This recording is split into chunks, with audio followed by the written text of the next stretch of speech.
Dans mes cours sur les dépendances comportementales à l'université de Sherbrooke, j'aime bien proposer des activités qui font réfléchir les personnes étudiantes.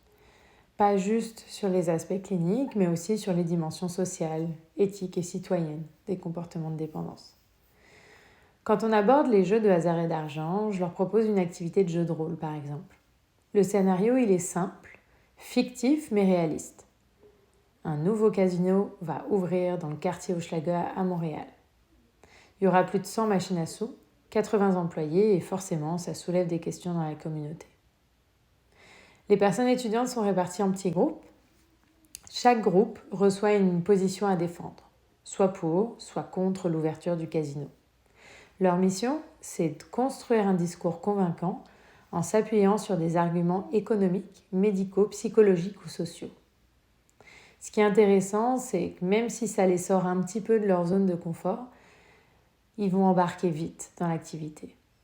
Ils aiment travailler en équipe, confronter leurs idées et se rendre compte que bien souvent, c'est pas si simple.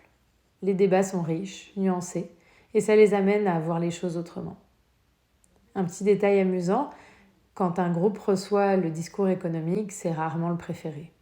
Les personnes étudiantes, elles ont tendance à se sentir plus à l'aise avec les discours psychologiques ou le discours social, qui leur semblent plus proches de leur futur rôle professionnel. Mais justement, ça permet de questionner les représentations, de voir les angles morts et de mieux comprendre aussi les logiques derrière chaque discours. À travers cette activité, on explore 3 grands types de discours. Le discours économique qui cherche à légitimer l'industrie du jeu. Le discours médical ou psychologique qui se concentre sur les causes individuelles et les traitements. Et le discours social plus récent qui considère le jeu comme un enjeu collectif. Mais au-delà des arguments, ce que je cherche, c'est à développer leur réflexivité. Qu'ils puissent se demander quels intérêts sont en jeu derrière chaque discours. Où se situent les personnes qui vivent des problèmes liés au jeu. Et nous, comme personnes intervenantes, où est-ce qu'on se positionne et pourquoi?